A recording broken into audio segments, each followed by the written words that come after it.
Membuat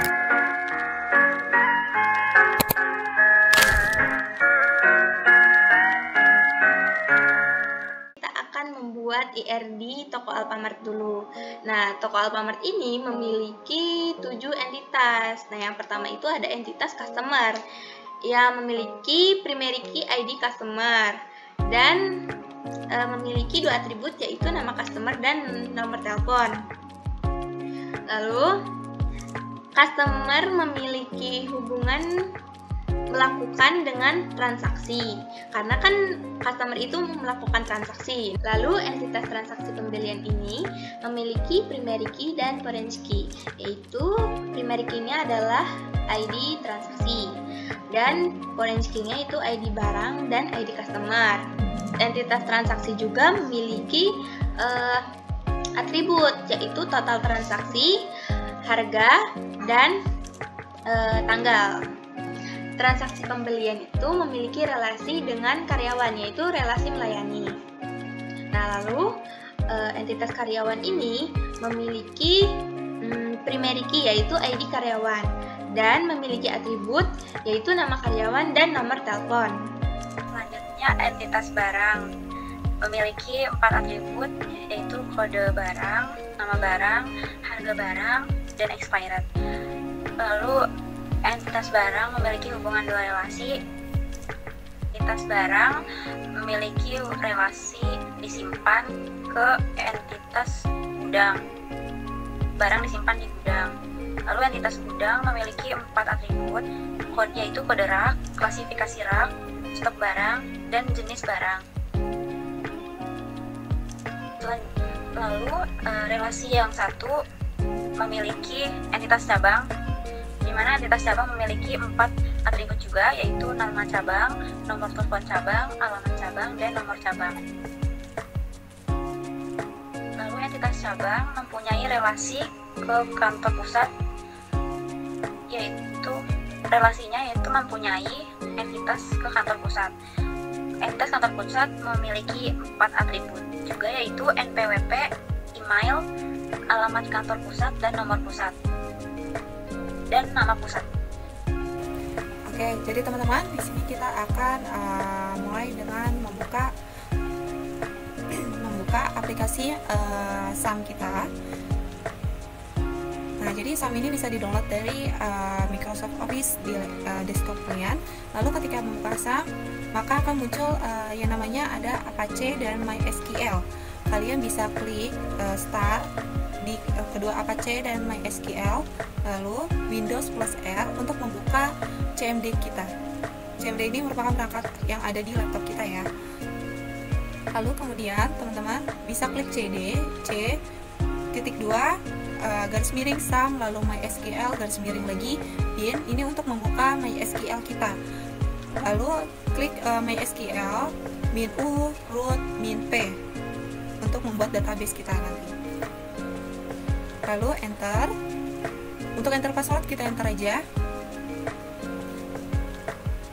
Nah, di sini akan muncul yang namanya MariaDB. Kalian bisa buat database kalian dengan mengklik create database. Karena perusahaan kita Alfamaret, maka kita membuatnya dengan Alfamaretku.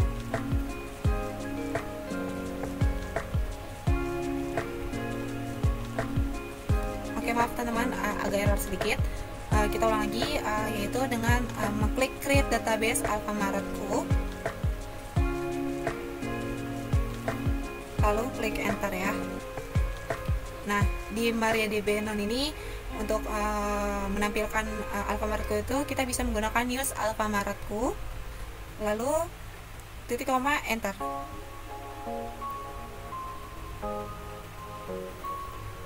Nah, di situ muncul Alfamaretku.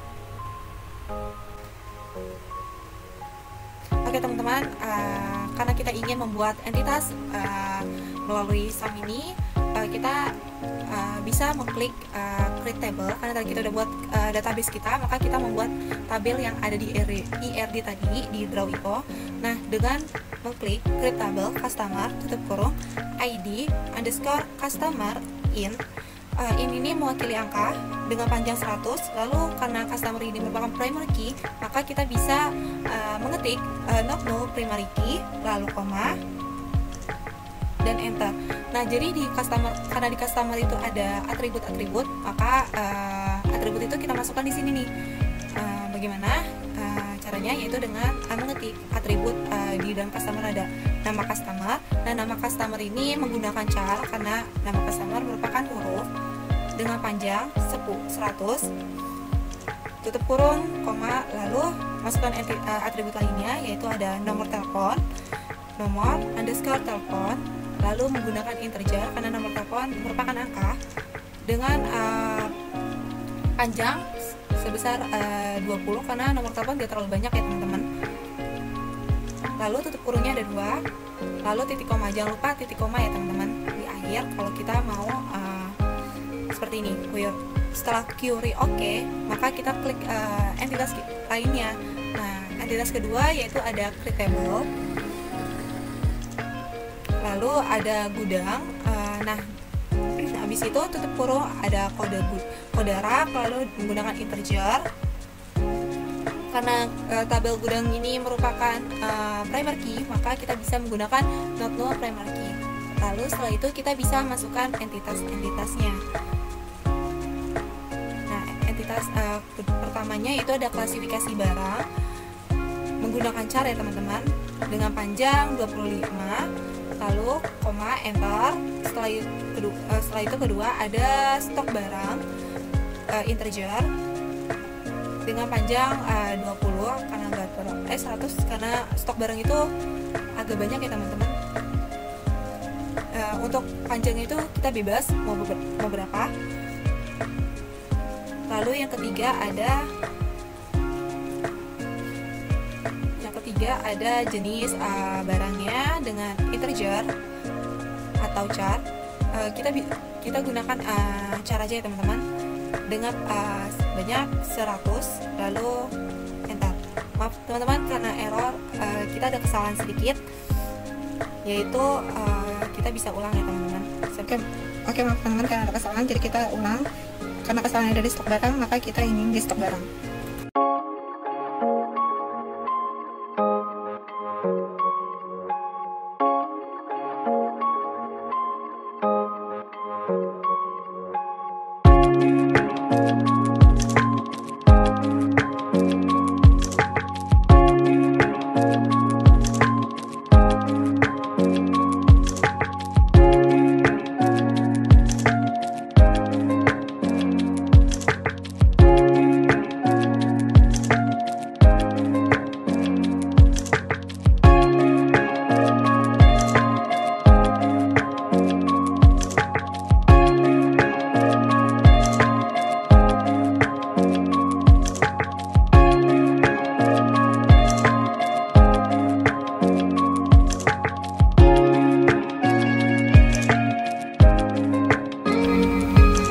Jadi teman-teman, setelah kita membuat tabel entitas dengan atribut-atributnya, maka untuk menampilkan tabelnya, maka kita bisa menggunakan perintah yaitu des. Nah, ini teman-teman cara untuk menampilkan tabel dari entitas tersebut. Ada des customer, lalu ada des gudang, des barang, des cabang, dan des lain-lainnya yang telah kita buat.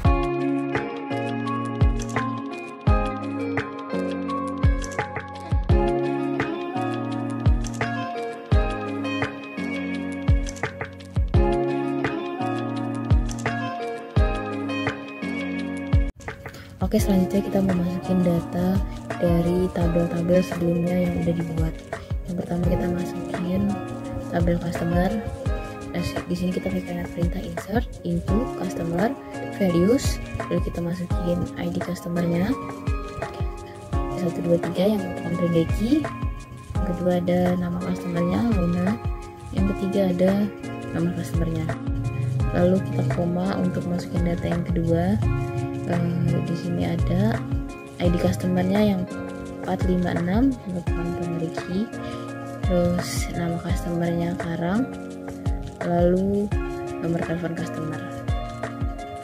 Selanjutnya kita mau masukin data di di tabel gudang. Kita pakai kalimat perintah insert into gudang values. Lalu yang pertama kita masukin datanya itu ada kode raknya, yaitu 001 yang merupakan primary key di gudang. Lalu ada klasifikasi barangnya MKN, lalu ada stok barangnya 100, lalu ada jenis barangnya itu berat. Nah, kita koma untuk data yang selanjutnya. Yang pertama juga ada kode raknya yang merupakan primary key 002, lalu klasifikasi barangnya MNM, lalu ada stok barangnya 100, lalu ada jenis barangnya ringan. Oke.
Oke, di sini kita mau nampilin tabel yang tadi datanya sudah kita masukin. Kita pakai kalimat perintah select bintang from customer titik koma, lalu ada select from gudang titik koma, lalu ada select bintang from barang titik koma, lalu ada select bintang from cabang titik koma, lalu ada select bintang from kantor pusat, lalu ada select bintang from transaksi underscore pembelian, lalu selanjutnya ada select from